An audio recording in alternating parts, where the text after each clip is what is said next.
A friend of mine who started actuarial science works in an IT organization as an ICT officer.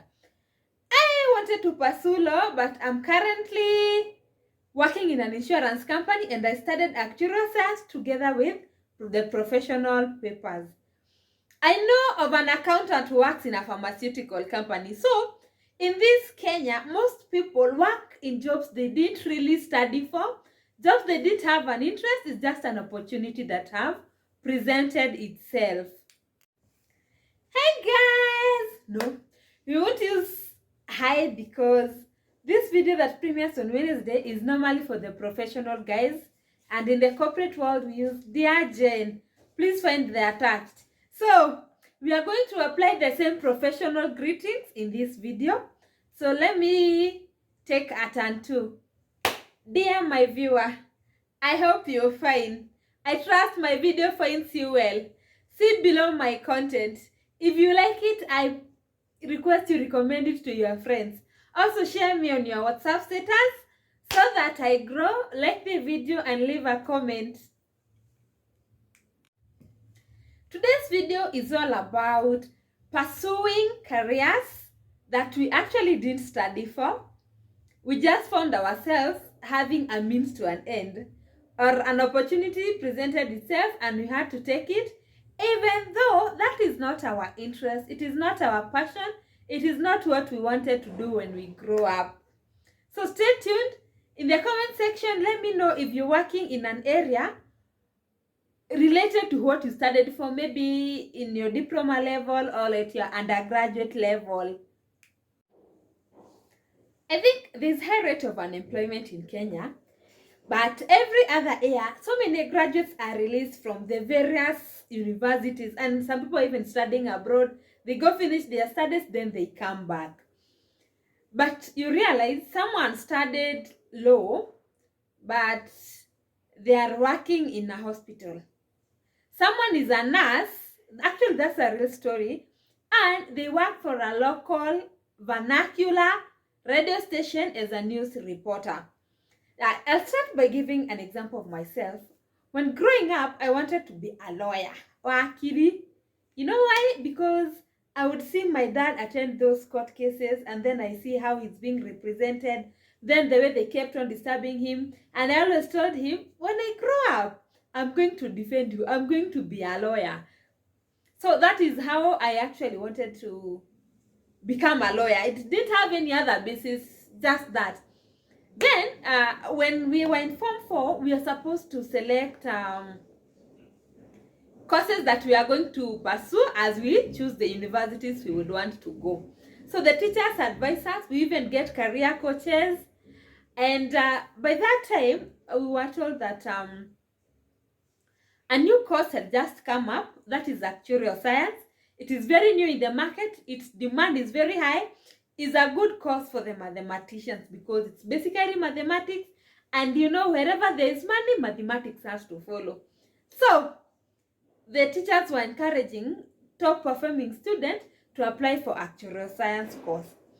We were also being advised that technology is advancing, so if you choose a course that is in line with maybe computer technology, computer science, IT, then you're better placed other than going to pursue other courses like agriculture, food and nutrition, or teaching or accountant, which the teachers felt like they were already overflooded.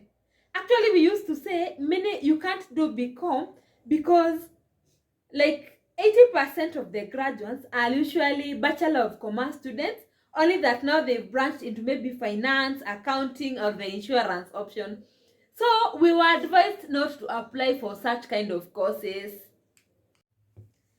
I want to believe that is the criteria most people use to decide on which courses they are going to pursue. And mind you, we are being advised by P1 teachers not to look down on them, but these people did diploma. And if you are not lucky to be in maybe a provincial or a national school, you are in a day school somewhere, you might have even been taught by a Form 4 leaver who got a D and was employed by the parents in the village. So beyond education, that person knows nothing else. They're not the best people to advise you on accounting matters, on technological matters, because their scope is very limited. If not the teachers, for those of us who came from the village, we knew the daughter or the son of so and so is an accountant, and there are very few in the village, by the way. We are so lucky, those of us who have degrees. Tunaheshimiwa sana kwetu. Ni vile tu mfuko huwa haireflect ile heshima tumepewa juu ya kusoma. So with the parents knew, the daughter of Nani has even built their parents' home. He comes home in a car. He attended his wedding. So if you go and pursue such kind of a course, maybe accountant, that was the famous courses at our time, you are likely to make it just like him. 17, 18-year-old being advised on lifetime decisions. People who have not even matured up, I feel is wrong. I feel we should extend people to be allowed to pursue their life interest. Then they can go for a degree at a later stage when they are quite sure about what they want to pursue. Coming from within, not from external forces. Back to my story. I am in professional memberships, so I interact with people who are in different industries, but they're just professionals. Maybe women insurance, maybe the Actuarial Society of Kenya, maybe the corporate woman. So I'm in such kind of groups, and majority of the people are actually pursuing things they don't have interest, but because of the paycheck, we have to work. Though we dread going to work because it's a job we don't like. Probably you are a marketing person who found yourself being an accountant. You are supposed to add up numbers at the end of the day, and you don't like mathematics. I have a friend who pursued actuarial science, but the job that presented itself is an IT. So they are now working as an ICT officer. And when I ask them, so what is your goal? They say, I can no longer go back to actuarial. I'm doing my Java, I'm doing my programming, I'm learning coding. That is the interest I want to. Another person may say, I want to pursue data scientist. So let's get back. I'm usually well suited when I give my own story, because I feel people can relate with me more rather than using those examples I know. So I've decided I want to do law. I got an A-. The cluster points are not adding up, which I also believe is a tragedy for many of the people who wanted to do aeronautical engineering. They wanted to pursue pilot. They wanted to become doctors. But unfortunately, the cluster points did not add up. So they had to settle for the courses that are available to match their cluster points.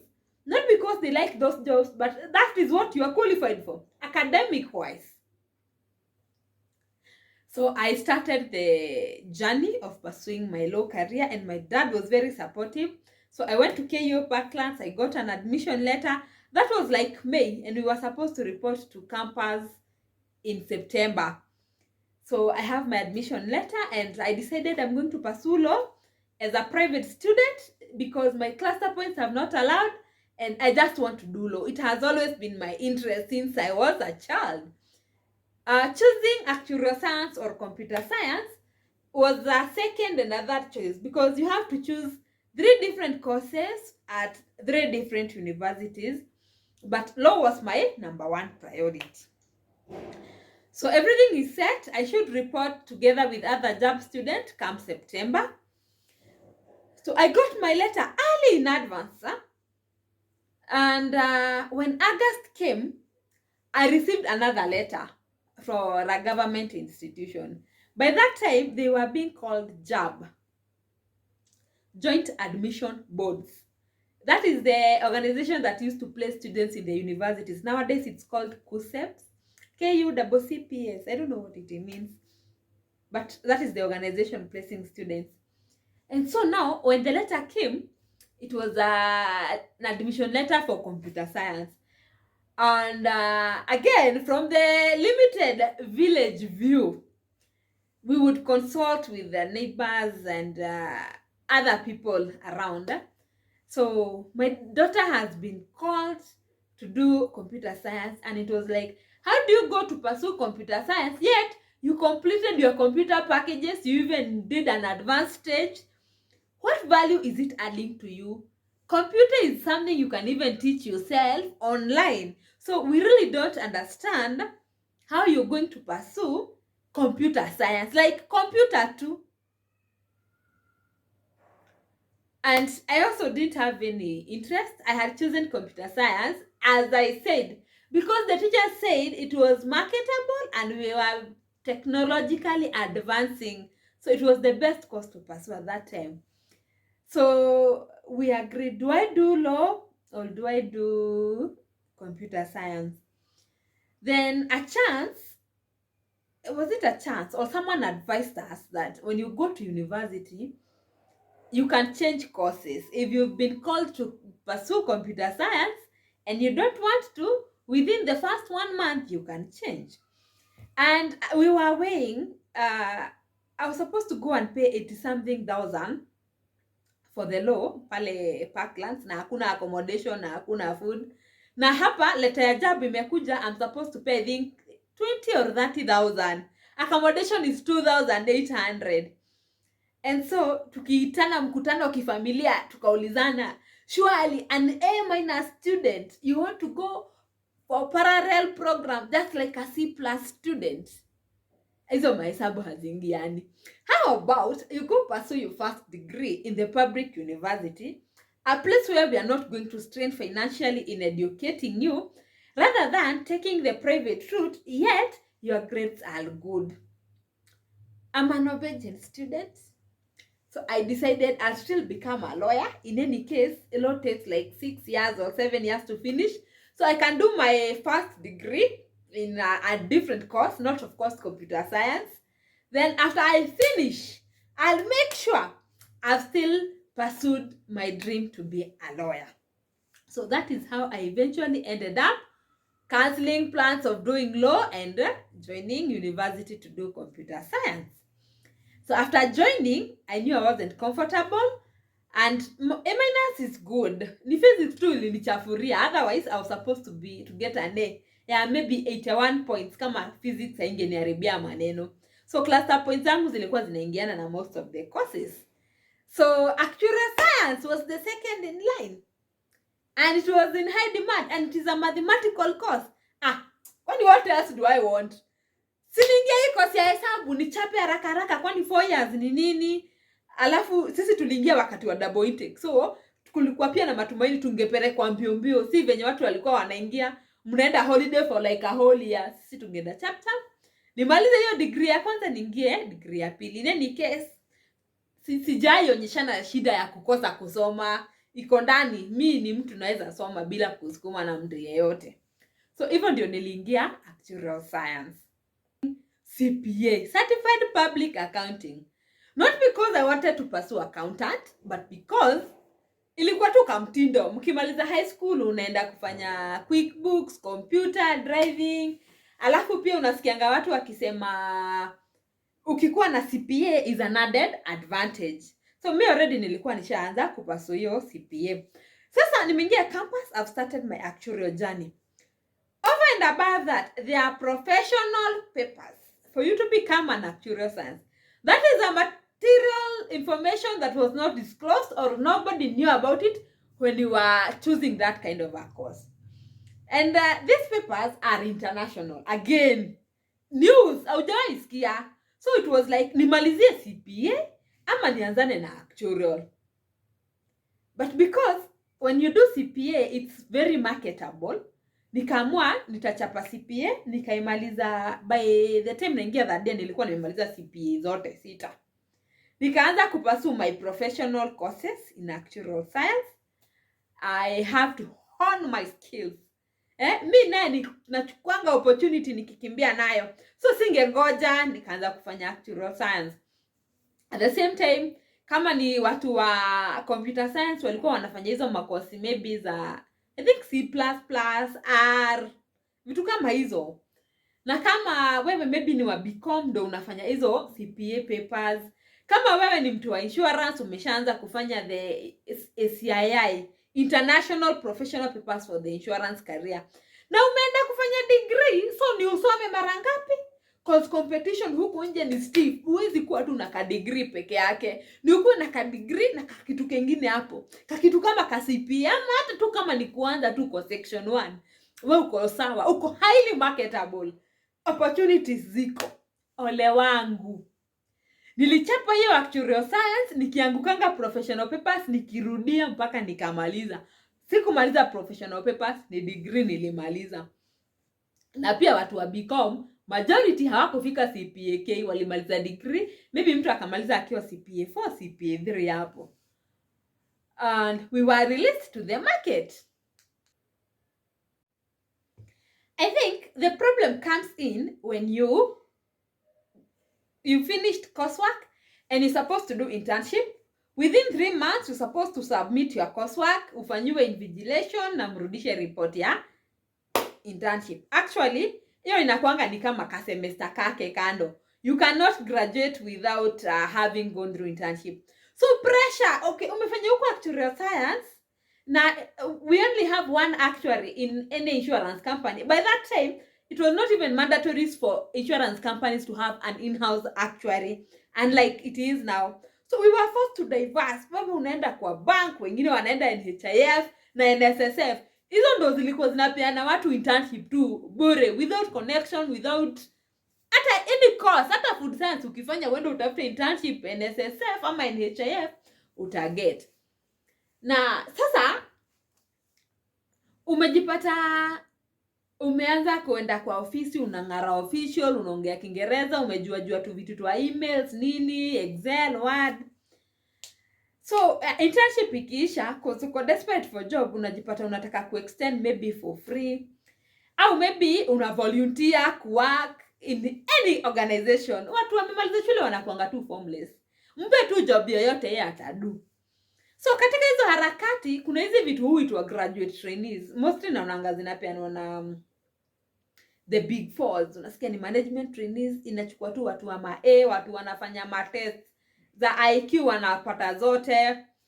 So ukichukuliwa kama graduate trainee, unaweza angukia maybe audit, na wewe ni food and scientist, or you are an ICT person, umetumwa tax, ama umeitwa kama graduate trainees, umewekwa advisory. So hivyo ndio mtu anajipatanga, okay, mimi si kusomea hii kitu but job imekuja hapa ni graduate trainees, ni contract ya miaka 2. Kwani mimi nitaiwacha ati ningoje siku nitapata actuarial science? That is exactly what happened to me. I got an internship in an insurance company, na katika harakati za kutuma tu applications nikajipata nime get job in insurance company. And now I want to pursue what is available. It is not insurance and actuarial, they are kidogo ni different, though an insurance company should have an in-house actuary, but operation side hizo ni vitu mbili tofauti. Na katika hizo harakati nikaanza kupenda kitu mimi nafanya, na the company was paying for the professional papers, so you can go study, the company will reimburse you the school fees and they'll give you time to study. So that was my case. Again, mimi ni mtu kuchukua opportunity na nakimbia nayo, so I could not let that opportunity slide. Na niliwaambia tena mimi kusoma hainisumbui. So within 2 years I was done with my insurance local professional papers. Dream yangu ya actuarial ilishawekwa on hold. Initially I had a dream ya kufanya a second degree. Sasa nishamaliza first degree, badala niendelea kupursue what my heart wanted, nimeanza kufanya insurance papers. Na kidogo kidogo una realize hii ni biashara, hata unaweza jiandika, unaweza kuwa insurance agent, unaweza fungua hata brokerage firm. You don't have to be employed. And I would say the actuarial dream has died. I only solve legal cases in my house or whenever we have arguments with people. But to become a lawyer, I don't see it forthcoming. I really don't think I'm a special case. We are many, because I see myself working with engineers, people who are supposed to be in the construction industry. But due to the job opportunity that avail themselves and the need for money and the high rate of unemployment, you are forced to settle for things you didn't really study for, things you don't even have a passion for. But sasa tutadu. What shall we do? Ni tukae hapa to utilize the opportunity tuko and we make it the best. We'll be happy for it. The most funny bit, when we were graduating, people were saying first class students wanataka kufanya masters, wakuwe ma lecturers, wengine walikuwa wende abroad, we all had that line of wanting to pursue actuarial science. But ole wangu, saa hizi, only 2 people work in the actuarial sector. Umoja ako majuu, sijui alienda Bermuda. Mwingine ni ule joka wa class kabisa. Well, I think atalipata second class lower. Yeye ndo anafanya hizo vitu za actuarial because time ya internship opportunity ya actuarial science ilimpata. Otherwise, hawa wengine tuko tu, wengine walienda kufanya accountant, wengine wanafanya investment courses, wengine tunafanya insurance operations, underwriting and the claims. Others are doing online writing. They even forgot they had degrees. They forgot they did prestigious courses of actuarial science. I believe this is the plight of many Kenyans who find themselves working because you have to earn, not because you love the job. I don't have a solution to it. Today's video was not about inspiration. It was just about that perspective of people pursuing things they didn't really study for. So, dear viewer, are you pursuing a job you are interested in? Ama you are among those people who are saying, me by the way I'm in this job to get capital. Nikishapata capital, nafungua biashara yangu. Me, I want to pursue business. Business ndo iko na do. Sasa hiyo biashara unataka kufanya already inafanywa na mtu Gikomba, Kirinyaga Road, inafanywa na mtu Kamukunji, inafanywa na mtu Marikiti, inafanywa na mtu Isili, mtu ambaye hakusoma. So do you see the irony? You work so hard in one course, you don't get a job in that particular course, then after that ukuje sasa ufanye kazi ndio utafute capital. Anyway, hapo ndo tunaambiangwa pia watu tumesoma tuko na ujinga. Sikimi mtu by the way, cause mi pia niko kwa hiyo cluster, which I feel is a bit confusing, cause why would I want to pursue actuarial and I can't see an actuarial opportunity around me? I would rather pursue insurance operations, something that I'm very sure of, something that is already offering me income at the moment. Should an actuarial science opportunity present itself, then nitangangana na hizo professional papers then.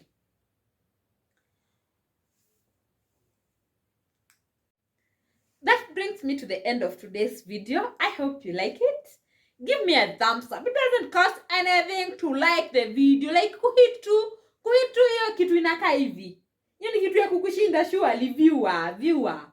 Most of you watch napata niko na 250 views na likes ni 20. Kwani jamani, what do you watch?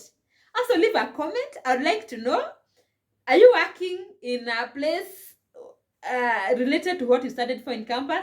Ama unafanya kazi juu hiyo ndio kazi iko na uko na haja na pesa? Please subscribe, now like and share me out. See you on Sunday at 4 p.m. This has been your host, Lady Jenster. I really appreciate the Premier Gang for coming to support my work. And my returning viewers, even for the new viewers, feel at home. Hii channel tunaongeleanga job on Wednesdays, then Sunday tuna document to my life stories. So it can never be any better. This is the best. The best I'm offering. So adios. Nawapenda sana.